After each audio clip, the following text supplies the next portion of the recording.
Halo saudara, waduh, hati-hati, ini masker harus makin kenceng saudara pakai. Karena korban COVID sudah tembus 1 juta. Aduh, ini sangat mengkhawatirkan nih saudara ya. Hati-hati, betul-betul pakai makin rapat, makin kenceng. Bahkan kalau perlu double. Ya, saudara, sehingga tidak tertular. Rumah sakit penuh, tidak dirawat, sangat mengancam jiwa kita. Ya, kita sebagai orang tua harus memberi contoh, memberi teladan kepada anak-anak kita. Walaupun dalam teori pendidikan, apa yang dulu disebut buah jatuh tidak jauh dari pohonnya, itu sudah banyak ditolak di zaman modern ini. Sudah banyak tidak dianut, ya, buah jatuh tidak jauh dari pohonnya. Artinya like father like son, atau like father like doctor. Jadi like mother like son, atau like mother like doctor. Jadi ya begitulah bapaknya, begitulah anaknya. Kenapa anaknya begitu? Ya lihat aja bapaknya atau lihat aja ibunya. Teori itu sekali lagi di zaman modern ini sudah tidak banyak dianut. Kenapa demikian? Ya karena khususnya di perkotaan, kebersamaan orang tua dengan anak itu makin sedikit. Ya, karena kesibukan masing-masing, kebersamaan antara orang tua dan anak-anak itu makin sedikit. Perjumpaan secara intensif antara orang tua dengan anak-anak makin sedikit, sehingga orang tua tidak lagi menjadi acuan, menjadi teladan dan contoh bagi anak-anak. Nah, kemana anak-anak? Ya, mereka punya gadget, mereka punya handphone. Karena ada internet, mereka bisa melanglang buana, mencari banyak informasi, mencari banyak bacaan, tontonan, dan lain sebagainya. Dan coba bayangkan kalau itu terus akan membentuk pola pikir mereka. Nah, sehingga peran orang tua menjadi sangat penting di situ. Ya, walaupun sekali lagi orang tua seringkali tidak menjadi acuan anak-anak, jadi tidak bisa lagi kita katakan, ya tuh anak kayak begitu, bapaknya tuh anak begitu, oh itu emaknya tuh, atau sebaliknya, ya lu orang tua begitu, anak lu kayak apa nanti gitu. Tidak 100% benar. Namun tetap saja keadaan anak-anak masih dipengaruhi oleh kedua orang tuanya, walaupun persentasenya kecil, semakin berkurang. Nah, artinya saudara, bagi orang tua yang menyadari bahwa keadaan itu, anak-anak makin jauh dengan kita, anak-anak makin berjarak dengan kita, harusnya alarm kita bunyi, peringatan kita bunyi, kecuali kita adalah orang tua yang nggak bener, sehingga kita malah happy gitu. Iya ya, lebih baik anak saya nggak usah deket-deket saya orang tua yang nggak bener. Iya ya, anak saya lebih baik jauh-jauh deh, karena saya juga nggak bener. Nah, itu lain lagi.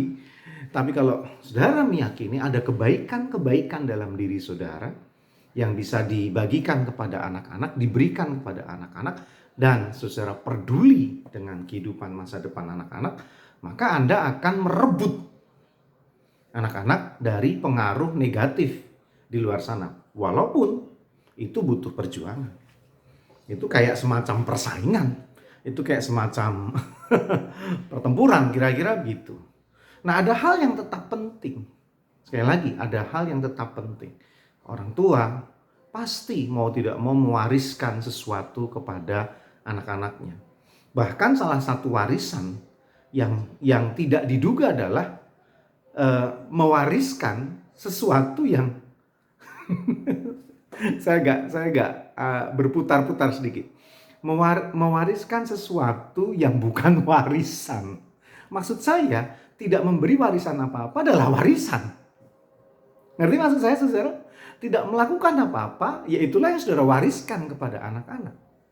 Mendiamkan anak-anak, menjalani hidupnya sendiri, menjadi seperti apa adanya, entah baik, entah buruk, entah nggak berguna, entah nggak penting, itu adalah warisan yang kita berikan. Intinya ada sesuatu yang tetap kita tularkan, kita berikan, kita sekali lagi wariskan kepada anak-anak itu. Bahkan hal buruk seringkali bisa jadi warisan kepada anak-anak. Nah, untuk itu, saudara, ya walaupun mungkin tidak banyak yang bisa kita berikan, mungkin tidak banyak pengaruh yang kita bisa bagikan, tapi setidaknya mari kita menyadari, hati-hati. Bagaimanapun juga, daripada tidak memberi apa-apa, tidak melakukan apa-apa, mari kita berjuang memberi yang terbaik kepada anak-anak.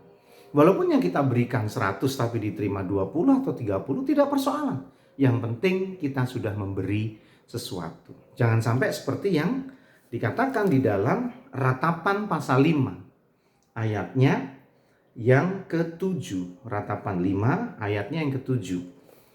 Bapak-bapak kami berbuat dosa. Mereka tidak ada lagi. Dan kami yang menanggung kedurjanaan mereka. Jadi orang tua yang membuat kerusakan, anak-anak yang harus menanggung kerusakan itu. Kedurjanaan, kesalahan itu, kejahatan itu, dosa-dosa itu, kehancuran itu. Sekali lagi saudara, itu tanggung jawab kita sebagai pendahulu. Mewariskan sesuatu yang baik. Persoalan diterima atau tidak. Persoalan tadi, kita siapkan 100, mereka hanya ambil 20, bahkan mungkin hanya ambil 5 pun tidak persoalan. Yang penting mari kita persiapkan yang terbaik untuk anak cucu kita. Termasuk membiasakan memakai masker. Itu artinya memberikan kebaikan kepada anak-anak kita. Teladan kepada anak-anak kita. Mungkin sekali lagi mereka OTG ketika terkena COVID. Tapi sekali lagi, OTG bisa membahayakan orang lain, bukan diri mereka.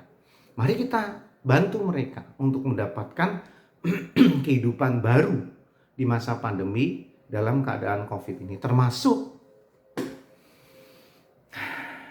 mengajarkan mereka tentang vaksin. Yang sekarang ini banyak orang, ya walaupun tidak diketahui datanya berapa, tapi ada saja orang-orang yang tidak paham sebetulnya, tapi menolak memberi vaksin. Nah, kita yang paham, mari kita bantu anak-anak kita untuk mengerti bahwa vaksin itu penting buat dirinya pada saatnya nanti. Dan itu harus dimulai dari kita, para orang tua. Mari mewariskan kebaikan, karena itu yang dibutuhkan anak-anak kita demi masa depan mereka. Masih bersama dengan saya, Pendeta Yudi, dalam Renungan Mas. Esok masih ada solusi.